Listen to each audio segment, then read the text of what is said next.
తర్వాత ప్రభుత్వం పార్వతీపురం మన్యం జిల్లా కొమరాడలో సిఐటియు ఆధ్వర్యంలో కనీస వేతనాల అమలు కోసం జూలై 30, 31 తేదీల్లో కలెక్టరేట్ వద్ద జరిగే ధర్నాను విజయవంతం చేయాలని కార్మికులకు పిలుపునిచ్చారు.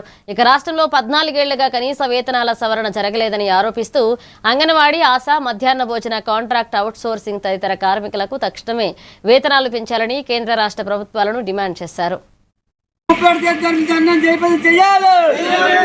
అన్ని విధాలుగా కార్మికులకు ఆదుకోవాలి, అన్ని విధాలుగా కార్మికులకు ఆదుకోవాలి. కార్మికులు, భవన కార్మికులు, అలాగే కళాశాలలు అందరూ కూడా పాల్గొని జయప్రదం చేయాలని చెప్పి ఈరోజు ఇక్కడ అన్ని సంఘాలతో కలిసి ఇక్కడ ర్యాలీ ప్రచారం చేయడం జరుగుతుంది. ఈరోజు కేంద్ర ప్రభుత్వం వచ్చిన తర్వాత కార్మికులకి, ఆశా వర్గాలకి, అలాగే అన్ని వర్గాల ప్రజలకు కూడా ఇబ్బంది పెట్టే పరిస్థితి ఉంది. ఇలాంటి సందర్భంలో అన్ని వర్గాల ప్రజలకు అన్ని విధాలుగా ఆదుకోవాలి. కనీస వేతనం 20,000 రూపాయలు ఇవ్వాలి. ఆటో కార్మికులకు రక్షణ కల్పించాలి. కళాశాలకు అన్ని విధాలుగా ఆదుకోవాలి. Anganwadi, ASHA, mid day meals, వివోలు, ఆర్పి తదితరులకు అందరికి ఆదుకోవాలని చెప్పి కోరుతున్నాం. ఈరోజు కేంద్ర ప్రభుత్వం వచ్చిన తర్వాత పేద ప్రజల జీవితం, కార్మికుల జీవితం కాడుకునే విధంగా సంక్షేమ పథకాలు అమలు చేయరు, కనీస వేతనం లేదు, చట్టాలు అమలు చేయని పరిస్థితి ఉంది.